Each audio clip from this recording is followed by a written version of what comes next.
Tests électriques et branchements sécurisés. Sur le front de mer, rien n'est laissé au hasard par les services techniques de la municipalité. Dans 24 heures, le lieu accueillera le prologue du Tour d'Ailleul. Alors, tout doit être prêt. Là, en ce moment, nous sommes en train d'électrifier tous les barreaux, mais nous avons bien sûr un contrôle qui se fait par un organisme qui est déjà sur place. Donc, on procède aux petites vérifications de dernière minute, quoi. Pour assurer des installations aux normes, 6 agents sont déployés. Au total, des centaines de mètres de câbles électriques sont mis en place.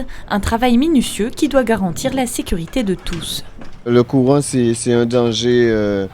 Il y a danger de mort, donc on est obligé de forcer de prendre des précautions particulières. Ce sont des fils adaptés pour ce genre de situation, avec des coffrets munis de dispositifs de protection des personnes. Demain, cuisinières, frigos et éclairage viendront se brancher sur ces boîtiers.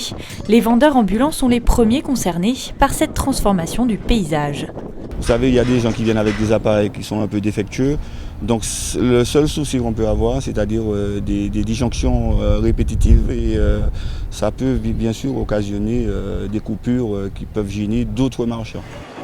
Au-delà des précautions matérielles, la priorité est avant tout la protection de la foule. Dans un climat actuel de tension et d'état d'urgence, il s'agit surtout de renforcer le dispositif de sécurité. C'est évidemment des mesures que nous mettons habituellement en place, mais qui seront appliquées de manière plus stricte, comme le stationnement évidemment interdit dans certaines rues autour de la manifestation. C'est également l'introduction de tout ce qui est objet dangereux, les bouteilles en verre par exemple. Et au niveau des commerçants non sédentaires, mais l'information est également passée au niveau des snacks du centre-ville, donc dans la rue de la Liberté ou Ernest Deproche. Donc une application beaucoup plus stricte de ces mesures et puis une présence suffisante des forces de police sur le site, mais pas une présence, j'ai envie de dire, oppressante, une présence surtout rassurante.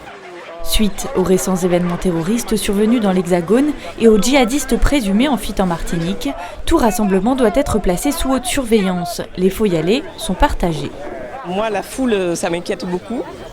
Et donc, s'il y a beaucoup plus de sécurité, je pense qu'on sera beaucoup plus aussi en sécurité. On est une population qui est soudée, on est très bien. Bon, pour l'événement, je ne pense pas qu'on soit inquiet pour ce tour. Je refuse de me laisser impressionner et je ne pense pas non plus qu'ils viendront. Ils iront ailleurs, mais pas ici. Demain, près de 30 000 personnes sont attendues à Fort-de-France.